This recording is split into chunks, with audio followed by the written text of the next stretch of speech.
বন্ধু দেখো কি অবস্থা। আবারও কিন্তু একটু গোছানো, কারণ সবসময় তো একরকম থাকে না বাড়িতে। ঘরে একটা ছোট বাচ্চা আছে, যখন তখন যে কোনো জিনিস এরকম উল্টো পাল্টা করে রেখে দেয়।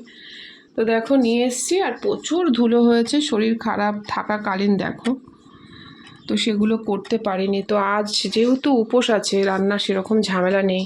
আর আমাদের উপোস থাকলে পরে তোমাদের দাদা ভাই সবাই নিরামিষ খেয়ে নেয়, সেদ্ধ ভাত। তো উপোস বলতে কিন্তু উপোসটা পুরোপুরি করতে পারবো না, মানে রুটি টুটি খেতে হয়, লুচি, কিন্তু আমার বারণ। আমি পারবো না, আমার শরীর খুবই খারাপ, তাই আমিও সেদ্ধ ভাত খাবো। তো রান্না যেহেতু খাবার সময় গরম গরম করব, তার জন্য কিন্তু আমি আজকে এই ভাবলাম এগুলো করে নিই। আর এই দেখো আবার সেই অগোছালো একদম শোকেসের ভেতর ঝড় উঠে গেছে। তো ঝড়টাকে আজকে আমি আবারও শান্ত করব। তো চলো আবারও ফিরে আসছি শান্ত হয়ে যাবার পর। তো বন্ধু দেখো গোছানো একদম ডান।